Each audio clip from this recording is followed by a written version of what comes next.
toutes et à tous pour cette guidance sentimentale du mois de février 2026.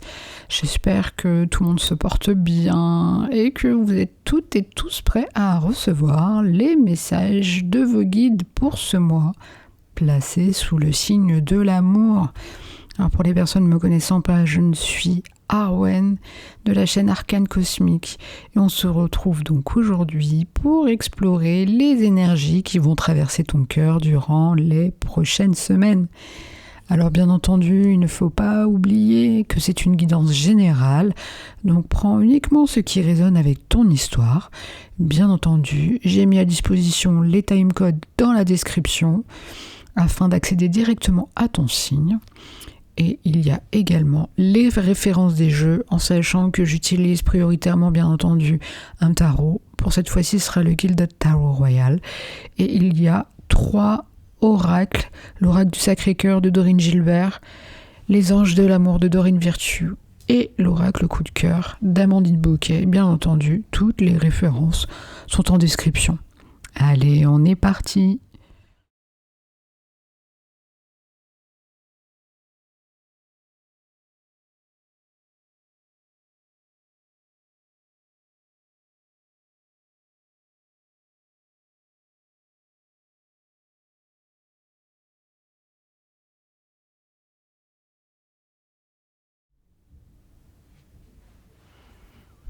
Ami Balance, à toi pour ton sentimental guidance. Allez, la première carte pour le passé karmique, la leçon karmique, surtout la deuxième, c'est pour l'attitude à adopter dans ton présent. Et la troisième, ça va être la projection, l'indice du tri à faire. Et on va compléter avec les oracles. Donc l'oracle Sacré-Cœur pour la première partie. Très bel oracle, j'adore la couleur, elle est juste magnifique. Ensuite, les anges de l'amour pour la deuxième partie.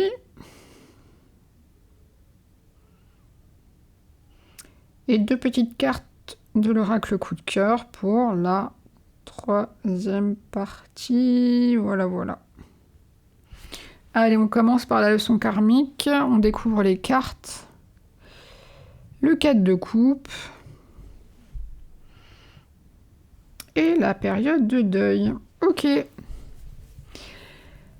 Alors bien entendu, je reviens un petit peu sur la signification des cartes du tarot, parce que ça me paraît quand même indispensable qu'il y ait un peu de pédagogie dans les guidances, de façon à ce que tout le monde soit un peu plus à l'aise avec ces cartes-là, qui sont assez récurrentes sur l'ensemble des tirages en cartomancie. Et ça permet à tout un chacun de mieux interpréter, de mieux comprendre en fait les tirages. Ah, donc là, on a la leçon karmique, hein. Donc c'est les racines des problématiques au niveau sentimental. Donc le cas de coupe, la personne qu'on voit, elle est assise, les bras croisés. En fait, c'est une personne qui, elle ignore en fait la coupe qui est tendue par le destin, parce qu'en fait, elle est trop concentrée sur les coupes qui sont au sol. Alors clairement, c'est une carte d'ennui, une carte de lassitude, une carte de retrait émotionnel, clairement. Ensuite, en complément, on a la carte de période de deuil. Alors, bien entendu, c'est pas une carte qui parle d'un décès, mais c'est juste la fin d'un cycle. En fait, c'est le temps nécessaire pour laisser partir ce qui n'est plus, tout simplement. Alors, si on fusionne les 2 énergies, on peut dire que l'alliance entre le 4 de coupe et la période de deuil, il y a une forme... En fait, il y a une énergie protectrice qui se met en place, là. En fait, ça veut dire, ni plus ni moins que, ami Balance, si tu refuses les nouvelles opportunités,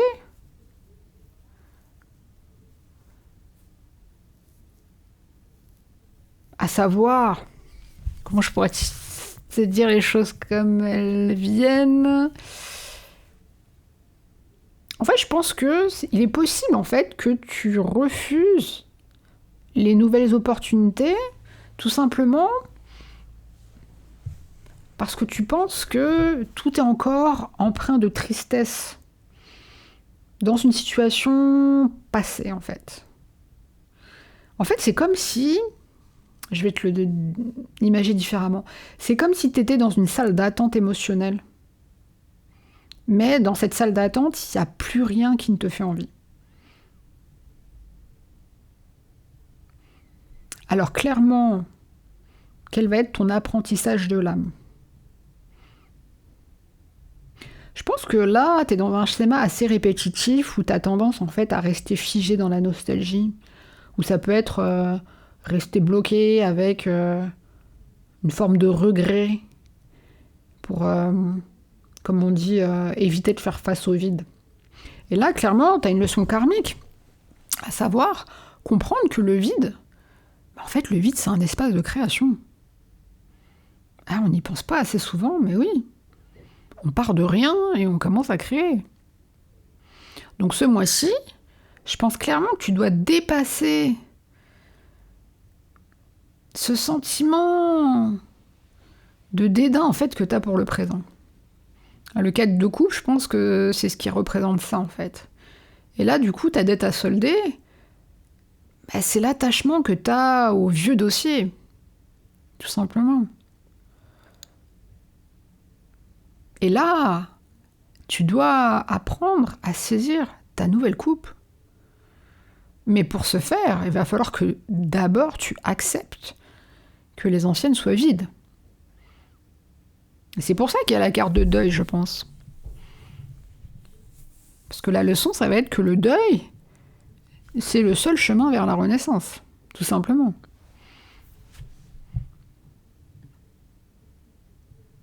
Allez, on continue, j'espère sur des notes un peu plus positives. C'est quand même constructif, même si c'est un peu tristounet. Allez, on va aller vers l'attitude pour l'harmonie. Quelle attitude à adopter? Au niveau du tarot, le chevalier d'épée, donc ça va se passer un peu dans la tête. Et l'isolement, il y a des grandes chances que ça soit ça. Ok. Je pense que tu verras mieux un peu tout seul. Là, ça va se passer dans la tête. Donc le chevalier d'épée, bon, les épées, tu sais sûrement que c'est le mental. Ce chevalier-là, en fait, c'est un guerrier de l'esprit. Lui, il fonce avec la force de la vérité, la force de la logique. Il fait pas du tout dans les sentiments. Comme à l'image de son épée, il tranche. Et ensuite, t'as une carte un petit peu tristounette, c'est vrai, l'isolement, mais des fois c'est pas plus mal, un peu comme la carte de l'ermite. Là, en fait, c'est une carte qui te conseille de te retirer du monde extérieur, mais tout simplement pour te reconnecter à ta propre vérité. Parce que c'est une carte qui t'indique que les réponses, elles sont pas chez l'autre, mais elles sont en toi. Alors si on combine les deux énergies, le chevalier d'épée, lui, il apporte le courage de l'intellect à la période d'isolement, tout simplement. Alors c'est vrai que toi, ami Balance, t'es souvent un peu dépendant de l'avis des autres. Et là, du coup, je pense que c'est un message qui est assez fort. Parce qu'on te dit d'utiliser ton esprit, mais toi tout seul, pour analyser ta situation. Et cette fois-ci, en étant seul face à toi-même. C'est fort. Alors, quelle action on te conseille de mettre en place pour attirer l'harmonie? Comment canaliser tout cela? Tout simplement, à l'image des cartes que tu viens de voir, en utilisant la solitude comme une arme. Mais cette fois-ci, une arme de précision. Tu vas prendre le temps et tu vas apprendre à t'en servir. Alors, il y a 2 états, 2 actions même. Donc, l'action intérieure et extérieure. Donc, à l'intérieur de toi, il faut que tu adoptes la posture du chevalier. Sois ton propre chevalier. C'est-à-dire que là, ce chevalier d'épée, il va falloir que tu tranches dans tes pensées confuses. Il va falloir que tu utilises ce temps d'isolement pour identifier, comme on parlait de logique, donc identifier tout ce qui est logique et tout ce qui ne l'est plus en fait dans ta vie amoureuse ou relationnelle. Donc ça, c'est ton action intérieure. Ensuite, au niveau extérieur, si on te demande de t'isoler, ça veut dire qu'on te demande de prendre tes distances. Alors, clairement, je pense, au travers des cartes, que l'harmonie, elle va pas venir d'une nouvelle rencontre ou d'une potentielle réconciliation forcée. Mais ça va être plus ta capacité à dire stop et à t'isoler pour réfléchir.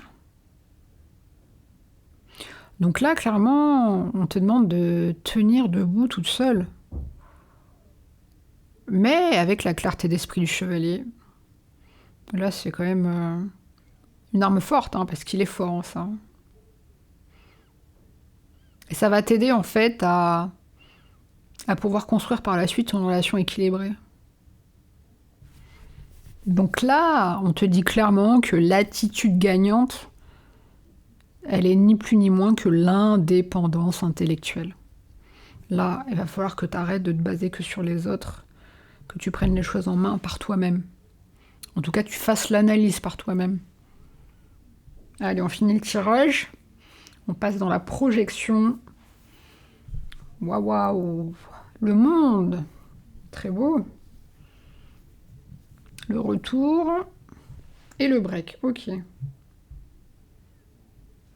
Alors, là, on est dans la projection, ce qui va se passer à moyen terme. Donc, les indices pour faire le tri. Donc, on a d'abord la carte du monde, arcane majeur. En fait, c'est la dernière des arcanes. C'est l'ultime carte des arcanes majeures. C'est une carte qui symbolise l'accomplissement, la fin d'un voyage, la réussite et surtout, l'ouverture sur le monde. En fait, ça indique qu'une porte se ferme, mais nécessairement pour on puisse en ouvrir une autre, en fait. Très belle carte. Ensuite, pour l'oracle coup de cœur, on a le retour. Forcément, ça évoque le passé qui frappe à la porte, hein, donc ça peut être... Alors, ça peut être une personne, mais ça peut être aussi une ancienne situation. Hein.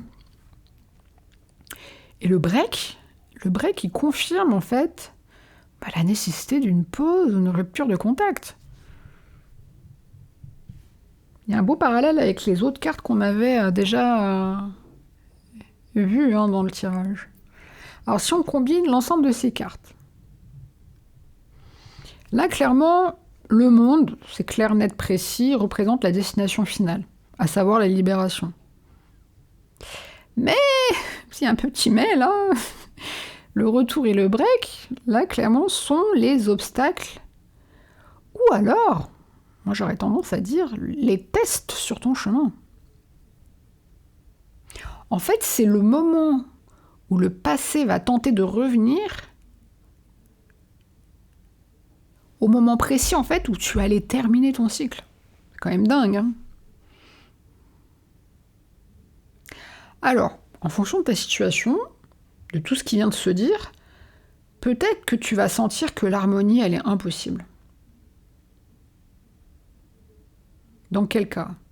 En fait, si jamais, par exemple, tu as le retour d'une personne ou d'une situation passée qui t'empêche de boucler ton cycle, tout simplement, alors ça va être quoi le signal ? Clairement, c'est évident, hein, si jamais tu as une ancienne relation qui revient pendant ton break, mais que ça ne t'apporte pas, tu vois, une sensation de plénitude, mais que tu as plus l'impression de rechuter, à l'image du 4 de coupe, là, moi, je te dirais tendance, le tri, il est obligatoire. Obligatoire. Alors, qu'est-ce que tu vas mettre en place ? Avec les cartes qui te guident dans l'attitude à adopter pour faire le tri. La carte du monde, franchement, moi, je pense qu'elle te dit tout simplement que ton bonheur, il est ailleurs. Il est ailleurs dans un univers qui est vaste. Il y a tellement de possibilités. La carte du monde, elle englobe tellement de choses. Et en fait, ça t'indique que ton bonheur est ailleurs et pas dans les éléments ou les événements qui reviennent. Regarde vers l'avant, ne regarde pas en arrière. Et du coup, le tri, il va consister à quoi ?